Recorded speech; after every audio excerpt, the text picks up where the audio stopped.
Welcome back, Math Marvels. We have a special video going out today for our high schoolers to help prepare for the New York State Algebra 1 Regents exam. So I'm going to give you everything that you need to know in order to practice and study for this exam by giving you some resources and some materials and some video support along the way. So let's jump right in. So, okay, here are some basics. The New York State exam for the Algebra 1 Regents will be on June 15th this year. So what is Regents? Well, this is part of New York State's high school requirements, which says you need 22 credits in high school in order to pass if you go to public school. You need a passing score on 5 Regents exams: ELA, math, science, social studies, one of each. And you need at least one passing score on a math Regents. And most people usually take the Algebra 1 Regents first. It's most connected to what you did in middle school. And you could actually take this Regents in 8th grade if you wanted to. That is an option. So if we know that this is the first one, how do you actually get a passing score? Well, you need a minimum proficiency or level 3. So that means getting a 65 or higher. But you know that we never aim for the lowest bar here at Math Mini Lessons. If we have low expectations, then that's exactly where we're going to meet. We're not going any higher, and I want to push us to go further. So one thing to consider is getting a Regents Diploma with honors, meaning getting a 90 or higher, and also considering college readiness scores and really showing that you have the potential, that you have the capacity to do math at this level. And this is really important for those of us going into college, so you don't have to take a remedial math course, which would mean taking a course that you pay for no credit. So just consider that part. And so let's really push and do as best as we can on this exam. So here's what I'm going to give to you. I'm going to give you a link for the June 2022 Algebra 1 exam. I want to give you this one specifically because we're taking the June 2023. What you could do is you could actually print your own copy of it. It's about 20-something pages, 24 pages, or you can use the link and upload it onto your tablet. And if you have an iPad like me, you can just write directly on it, whichever one you could possibly do. Or you could even just ask your teacher if they can actually print a copy for you so you can study. I think they'd appreciate that you have that type of drive. You're also going to need some tools, so just having a graphing calculator is really helpful. And if you were like me, I didn't have a graphing calculator in school. I had to sometimes borrow one. But today we have the internet, and you can actually go on desmos.com to do most of the problems that have to do with graphing right here for this exam, except for regressions. You're going to have some type of timer. So you're going to take it yourself. You're going to time yourself. You're going to give yourself about 90 minutes for the multiple choice. That's about 3 or 4 minutes of multiple choice question, and about an hour for constructive response. So that's just to help you with your pacing. And again, this is practice. So if you find you needed more time, just consider where you're using up a lot of that time and how much work you're doing during that time. And I'm also going to give you a reflection doc to analyze your results and to help you figure out what you actually need to study.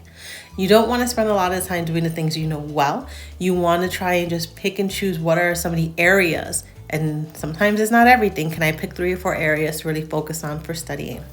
And what I'm going to do is, once I give you these links today, tomorrow, I'm going to release the video on the multiple choice questions. I'm going to go over all the answers. And then on Saturday, I'll have the video with all the constructed response. So I'm going to split it up for you. And if you wanted to do half the exam in the multiple choice first and then half for constructed response, you can do that as well. Some things to know. This is a timed exam. It's very different in middle school, which you can take as much time as you want and work until you feel like you're ready. This is timed. So unless you have testing accommodations, ask your teacher to know if you do, or your family should know. You would know how much time you actually have for this exam if you have regular time, time and a half, or double time. This exam happens 3 times a year. It's in January, June, and August. We're prepping for the June exam. And if you don't pass or you don't get a score, let's say you get a 70, you really want to push for that 80, you can always take it again in August. This is also available in different languages. So if you think or your home language is different than English, you have a right to take the exam in that language. Just be ready. Make sure you can read in that language as well, so that the academic language doesn't trip you up. You can also have a graphing calculator. Again, your school should provide that for you. Things to know, there are 86 total points on this exam, and it is broken up into 4 sections. So here are the 4 sections. First section, all multiple choice, 24 questions, 2 points each. That's 48 of the 86 points right there. Part 2 is an open response section. So you get 8 questions and they're 0 to 2 points. And I'll go over the points with you. That's going to be a little harder because there's a definite right answer for multiple choice. For the short response, I'm going to tell you what we look for as teachers as we're scoring student work. In 3, it's also open-ended. You have 4 open-ended questions, and these are 0 to 4 points, so they're a little bit more complex than part 2. And part 1 is just 1 question. It's also open-ended, and it is a 6-pointer. And usually, it's a graphing question. All right, so if you look at the description for this video, I'm going to give you a link to this exam, so you can actually find it. Actually, this is not the January one. I'm going to give you the June one. So you're going to get a link, hit it in the description. You'll find the June 2022 exam. You're also going to get a link to this PDF, which is going to show you how you can reflect on the exam. So I'm going to have all the questions written out, and all you have to do is write down how many points you think you got. So if it's multiple choice, and you'll know that like the number 16 is multiple choice, if you get it right, you get 2 points. If you get it wrong, you get 0 points for multiple choice. And for the open response, you're going to have to think about, well, this is what teachers are looking for. What do I have on the page? And I really want you to be honest with yourself and as you're scoring, and be a harder grader on yourself. Like, did I give enough evidence? Did I really show everything there? So you can judge whether or not you got full credit or partial credit on the question. But I'm going to give you this. And notice it has the different types of questions. You can see how many questions for that year, for that topic. And then you can just add up the points to see like, well, what would I have gotten? What percentage do I get? If there are 4 points and I get all 4 points, that's 100%. But look at functions and concepts and notations. There are 10 possible points. If you only get 2 of them, that's 4 points out of 10 or 40%. And so that would be something I study for. And that's why I'm giving you this page, so that you can actually look and see which of the topics I want to brush up on. Which are the ones that I know I'm close to, I just need a refresher, and maybe certain topics where it's like, wow, there are a lot of questions in this topic. I probably really want to review it for the exam. I'm also going to show you this this is how you can score it. This is the raw score to final score. This is given by the state. So you can always come back to this page, and I'm going to have it in the video. And you can see how many raw score points and what scale score you would get and what performance level you would get. So again, to pass, you need at least a 3. And if you're getting a Regents credit or a college readiness, you're aiming for a 4 or higher. And if you want advanced, then you're aiming for 90s or higher. So I'm also going to give you this as part of the reflection. And this gives you, it's a matrix I made. I don't know how helpful it is. I'm super curious how people will use this. Pretty much just showing like the number of points for multiple choice and constructive response. And we're going to do multiple choice first. So you're going to see, well, how many points did I get on multiple choice? That's the top. That's my horizontal line.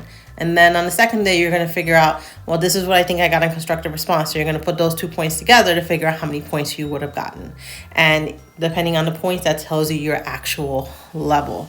The yellow would be level 1, the blues, yellow 2s, the greens are yellow 3, 4s is that red 1, and orange would be like a level 5. So you can kind of just see like what this would look like in terms of your area and where you might want to improve. Like maybe you want to try to do better on multiple choice. You need strategies there. Or maybe you need more help on showing your work in constructive response. I will say kids tend to really do pretty well on the multiple choice, and it's the constructive response that's a little trickier for a lot of high schoolers. All right, so here are the topics that are going to come up on this exam. This is it. This is the entire list. And this is how I've broken up that PDF for you, that review one. So you can just see it's right here. These are all the different topics. And I'll break up the test for you so you'll know which number. If you look at the review page, is which type of question. And that's there also to help you figure out how to study. Okay, well, that's it. So again, go into our description, find the link for the exam, get a copy for yourself, and set a time.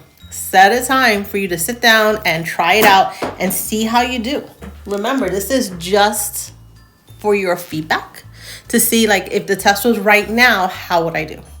And this is also to help you be adaptive. And instead of sitting there and getting, either, oh, this is good enough, or, oh, I'm never going to be good enough at math. This is a place for you to be reflective, Math Marbles, and for you to be adaptive and say, great, I know I have an idea where I am now.